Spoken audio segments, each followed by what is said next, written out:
Salah satunya adalah melakukan analisa CCTV dan juga termasuk melakukan pemeriksaan terhadap sejumlah saksi. Total ada sekitar 17 saksi dari mulai keluarga, rekan, dan juga termasuk lingkungan warga yang berada di TKP dan juga termasuk rumah korban. Dari situ akhirnya kami mendapatkan sejumlah petunjuk,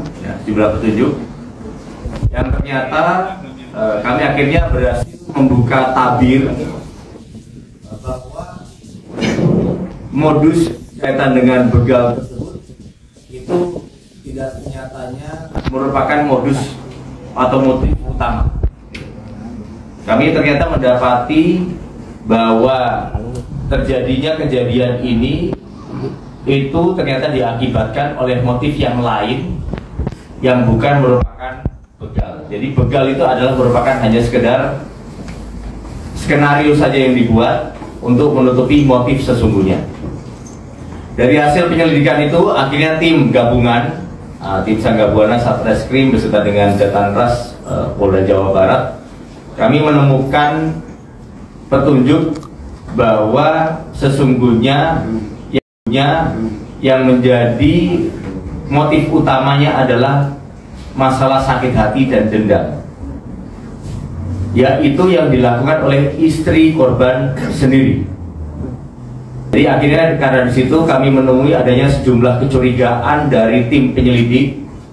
Dari awalnya mulanya adanya ketidaksinkronan keterangan, termasuk ketidakkooperatifan dari istri korban yang pada awal mulanya tidak ingin diotopsi dan sebagainya, dan ketika dipanggil pun juga tidak segera memberikan respon.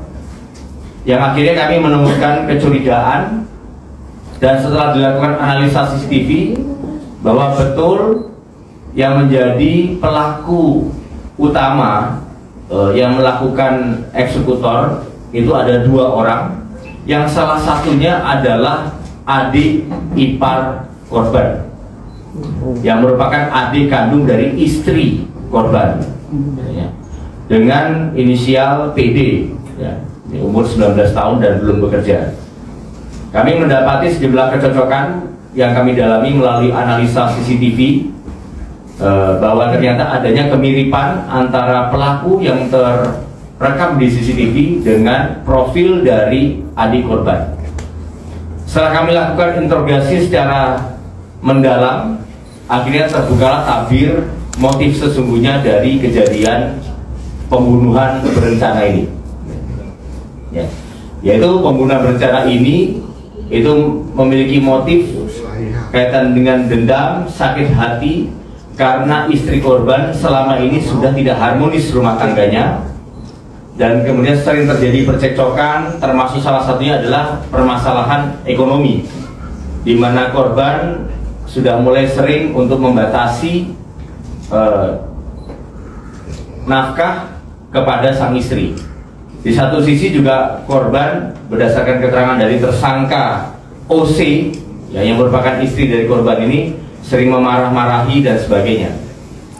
Nah, mereka memang sudah tidak harmonis. Oleh karena itu istri yang sakit hati dan dendam tersebut berupaya untuk menjadi dalang menskenario supaya korban ini dibunuh. Jadi kemudian setelah itu akhirnya sekitar 2 minggu yang lalu sebelum TKP tanggal 9 Januari sudah terjadi perencanaan antara OC istri korban dengan PD adik ipar korban, dengan salah satu ada rekannya yang menjadi eksekutor yang saat ini masih dalam pengejaran. Dari pada saat pertemuan 2 minggu sebelumnya bahwa para pelaku menskenariokan bahwa ini harus diskenariokan sebagai motif begal, karena mengetahui kebiasaan korban yang biasanya memang sering keluar malam,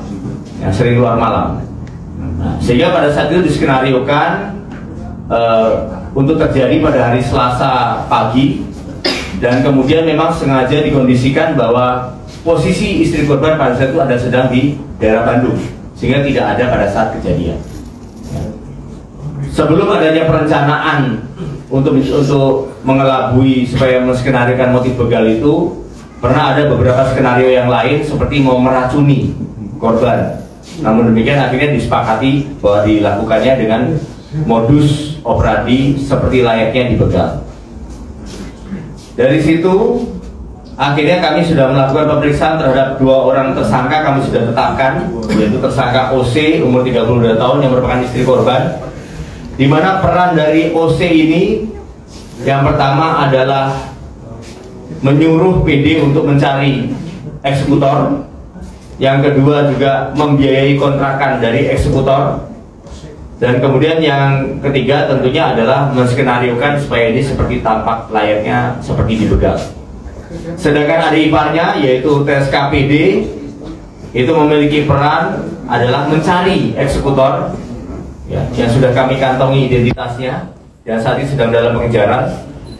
Kemudian setelah itu adalah melakukan persiapan-persiapan seperti persiapan skenario untuk bagaimana korban akhirnya bisa menuju ke lokasi TKP dengan cara menghubungi terlebih dahulu dengan berpura-pura bahwa minta dijemput karena motornya mogok dan sebagainya, termasuk juga menyiapkan senjata tajam. Ini adalah peran dari PD, ya, peran dari PD. Sehingga akhirnya pada saat tanggal 9 Januari pukul 12 malam hal itu bisa dieksekusi dengan berhasil, sehingga akhirnya korban mengalami luka tusuk sebanyak 5 titik, yaitu di leher, kemudian termasuk di dada, di perut, dan juga termasuk di tangan, yang akhirnya meninggal dunia seketika.